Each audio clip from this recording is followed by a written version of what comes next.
Hey, Mike here from Chase and Bourbon 1987, and today we're going to revisit our friend, the old Fitzgerald 7-year. We did a fresh crack on this a few months back. We weren't so upset with it. Wasn't our favorite of the weeders.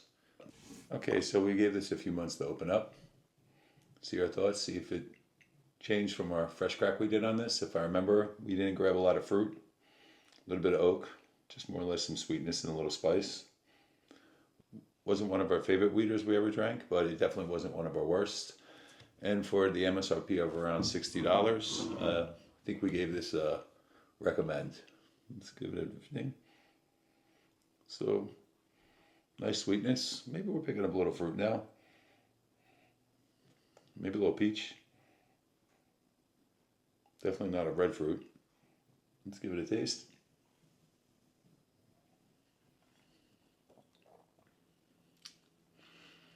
It seems to be opening up a little more.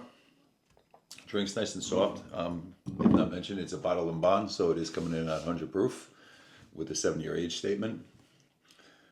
The sweetness is definitely there. If I remember on our fresh crack, it's more or less a generic, like a lighter sugar, not like a heavier dark brown sugar, not really too caramel. Some light vanilla. Like I said, maybe a little light apricot. Let's give it another taste. Yeah, it seems to open up a little bit. I'm picking up a little oak, maybe a little leather.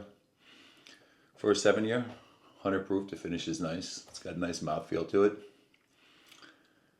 There is a fruit aspect to it. Like I said, maybe like an apricot or a peach. Definitely not a red fruit. Light, bright, nothing too, not like a heavy or stewed fruit. No kind of berry. No. The flavor's a little more distinct. If you remember on the fresh crack, it was a little dull. Back to, like I said earlier, for $60, it was definitely a recommend.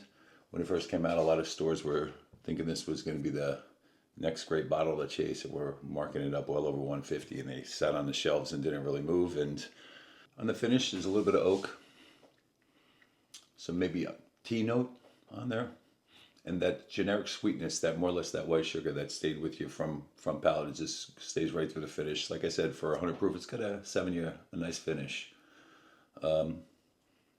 So when we fresh cracked this at MSRP, we recommended it, and I think I'm letting it sit for a little while, open up, let the flavors come out a little more. Like I said, I don't remember that tea on that front note or that apricot. Seems like it's opened up a little, developed some more flavors. They became a little more pronounced. I definitely recommend it. Cheers.